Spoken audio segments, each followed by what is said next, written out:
Perkenalkan, nama saya Efraim Paga dengan NIM 672017-185. Di sini saya akan menjelaskan sedikit mengenai security dengan 3 topik, yaitu VLAN hopping attack, VLAN double tagging attack, dan terakhir DHCP starvation attack. Saya akan menjelaskan yang pertama, yaitu VLAN hopping attack, atau bahasa Indonesianya serangan melompat VLAN, yang memungkinkan sebuah lalu lintas dari satu VLAN untuk dilihat VLAN lain tanpa bantuan sebuah router.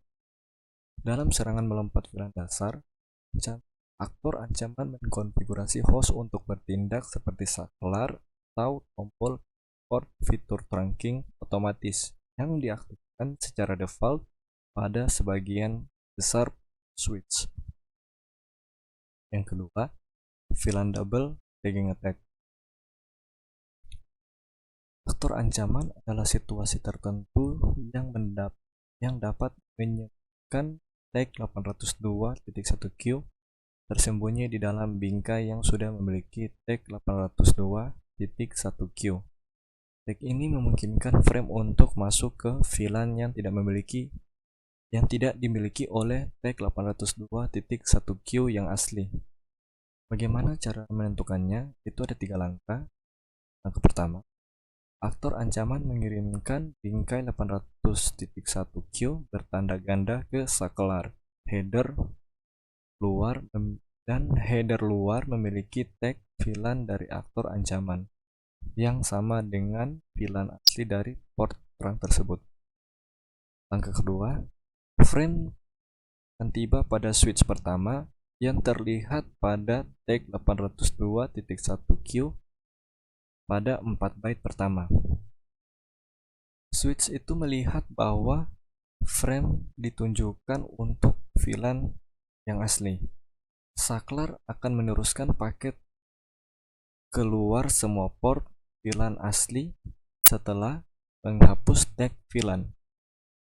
Nah, bingkai ini diberi tag ulang karena merupakan bagian dari VLAN yang asli. Pada titik ini, tag VLAN bagian dalam masih utuh dan belum diperiksa oleh saklar pertama. Langkah ketiga, frame tiba di saklar kedua yang tidak memiliki pengetahuan yang seharusnya menjadi VLAN yang asli. Kemudian lalu lintas VLAN asli tidak ditandai oleh saklar pengirim seperti yang ditentukan dalam spesifikasi 802.1q. Nah, saklar kedua hanya melihat tag 802.1q pada bagian dalam yang menjadi ancaman aktor dimasukkan dan melihat bahwa frame ditakdirkan pada VLAN target. Saklar kedua mengirim bingkai ke target atau membanjirinya, tergantung pada apakah ada alamat MAC yang ada entry table untuk target tersebut. Lanjutannya, VLAN double tagging attack bersifat searah dan hanya berfungsi jika penyerangnya terhubung ke port yang berada di VLAN yang sama dengan VLAN asli dari port terang tersebut. Kurang lebih sih idenya adalah bahwa penandaan ganda memungkinkan penyerang mengirim data ke host atau server di VLAN yang sebaliknya akan diblokir oleh beberapa jenis konfigurasi kontrol akses. Lalu lintas kembali juga akan diizinkan sehingga memberikan penyerangnya kemampuan untuk berkomunikasi dengan perangkat pada VLAN yang biasanya diblokir. Mitigasi serangan VLAN hopping dan serangan penandaan ganda VLAN dapat dicegah dengan menerapkan pedoman keamanan terang seperti berikut.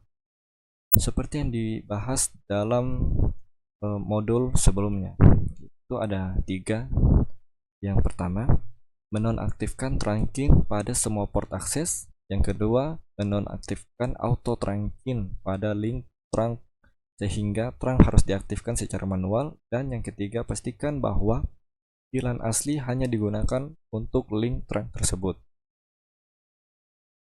topik yang terakhir yaitu DHCP Starvation Attack, yaitu ia memiliki tujuan dari serangan ini untuk membuat DOS menghubungkan ke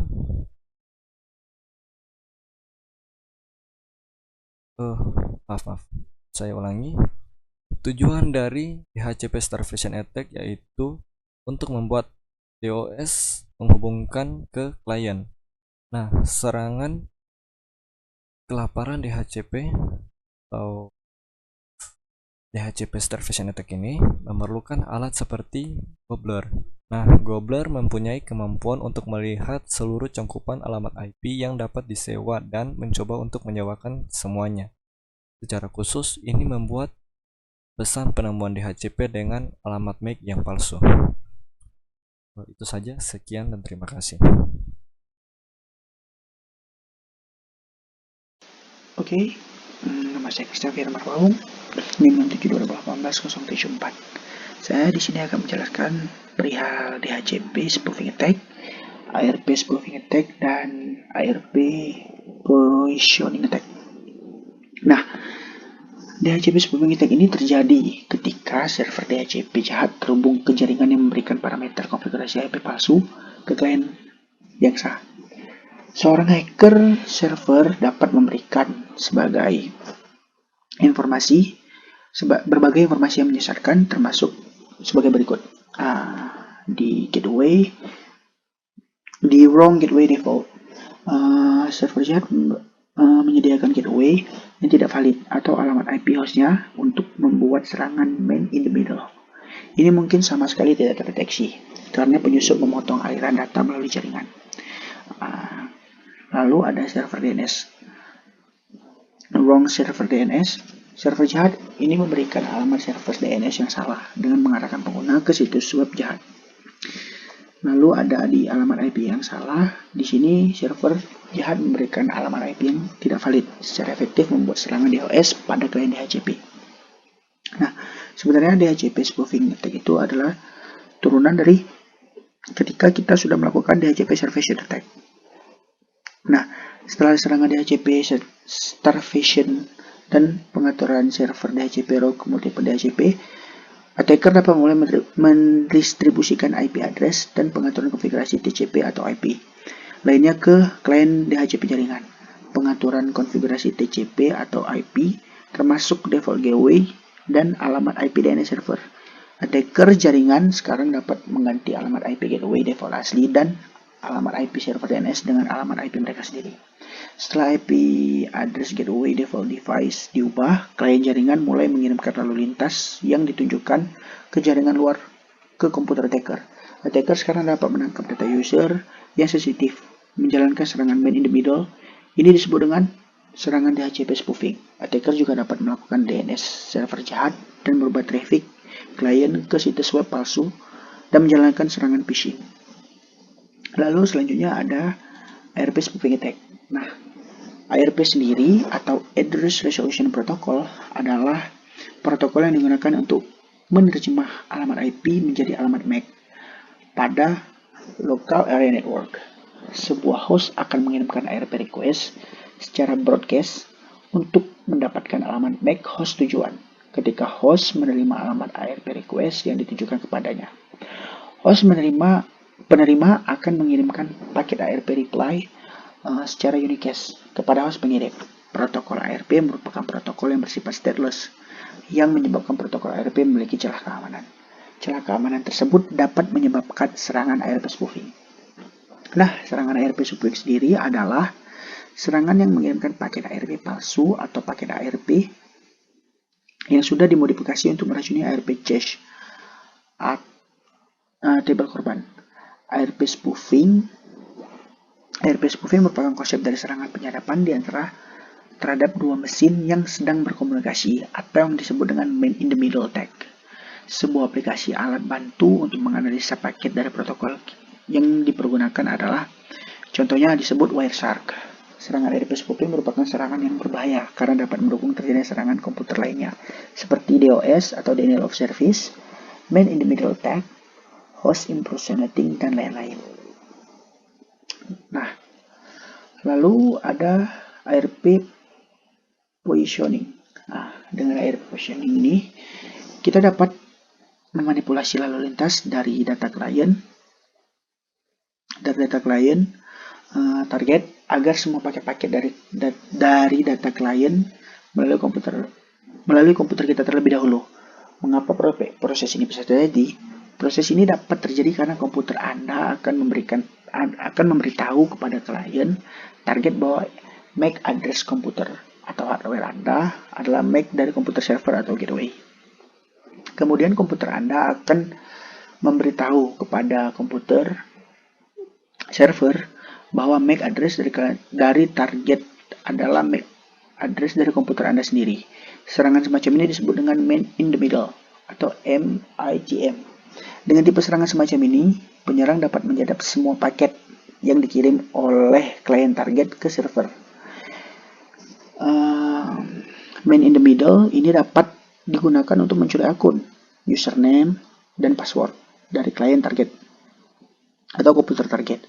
Sebenarnya banyak tool atau aplikasi yang dapat digunakan untuk melakukan ARP positioning seperti Etherchap, Kane, Able, dan lain-lain. Pada era sebuah Windows XP SP2, cara favorit untuk efektif bagi virus untuk menyebarkan dirinya adalah dengan mengeksploitasi cermin keamanan OS yang populer pada waktu itu. Hal ini terbukti virus seperti Code-Red yang sukses mengeksploitasi celah keamanan IE server yang notabene digunakan oleh seluruh web server berbasis Microsoft pada waktu itu.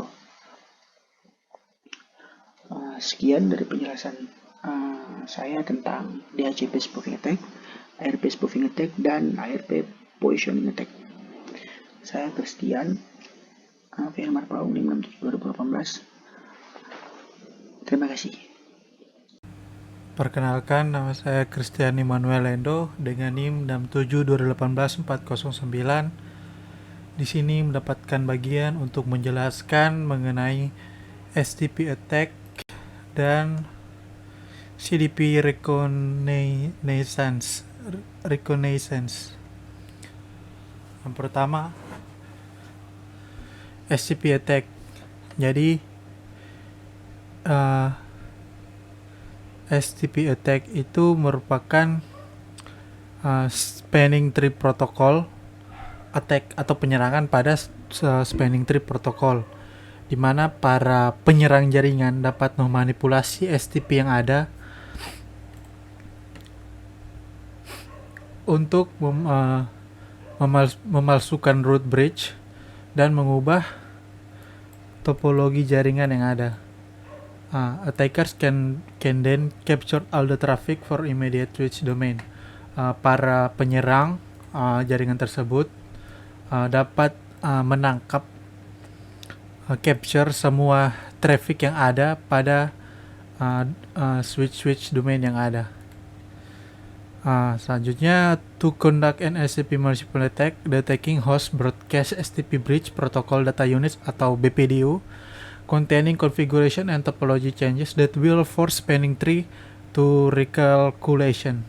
The BPDU sent by the attacking host announce a lower bridge priority in an attempt to be elected as the root bridge. Jadi maksudnya untuk melakukan manipulasi terhadap STP,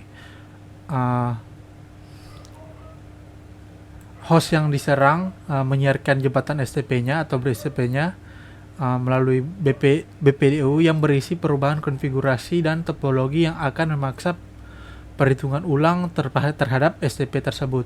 BPDU yang dikirim oleh host penyerang kemudian mengumumkan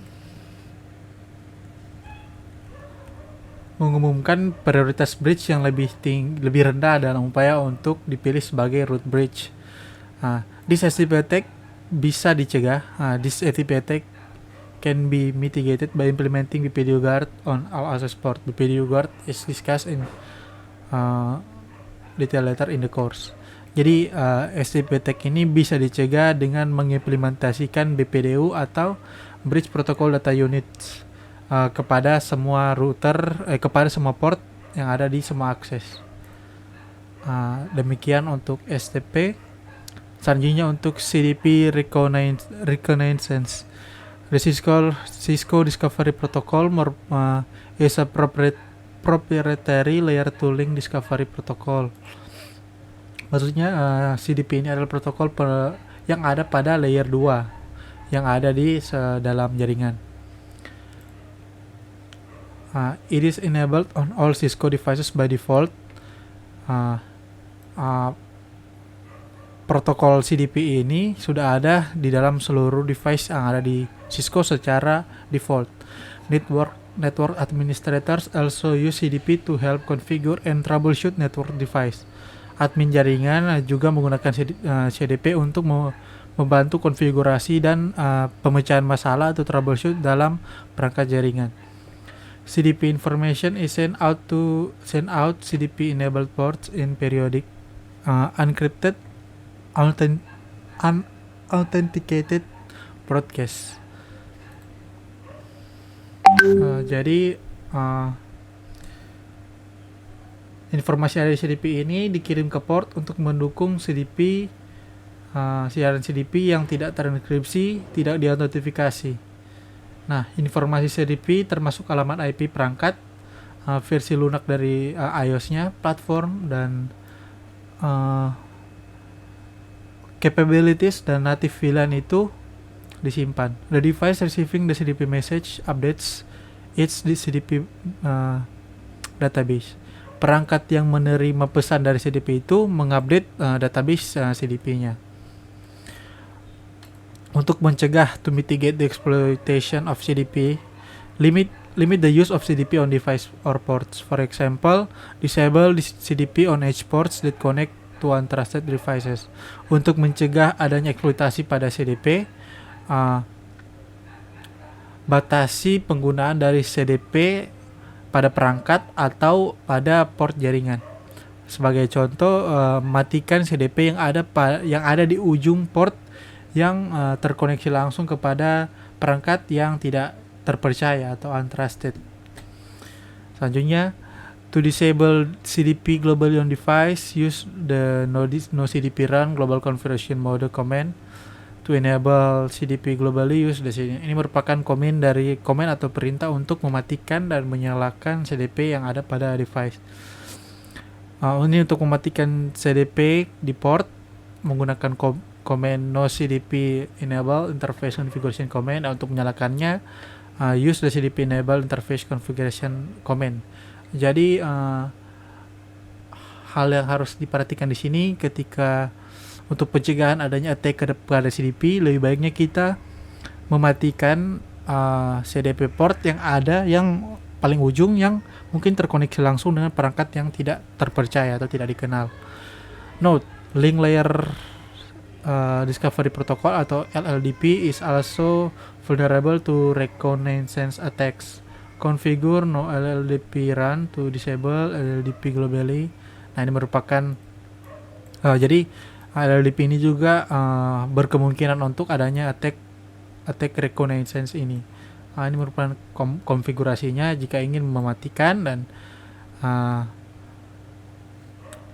mematikan ke dalam secara global, dan ini untuk mematikan di dalam perangkat interface-nya. Configure LLDP receive. Oke, demikian dari saya, Christian Emil Lendo. Terima kasih.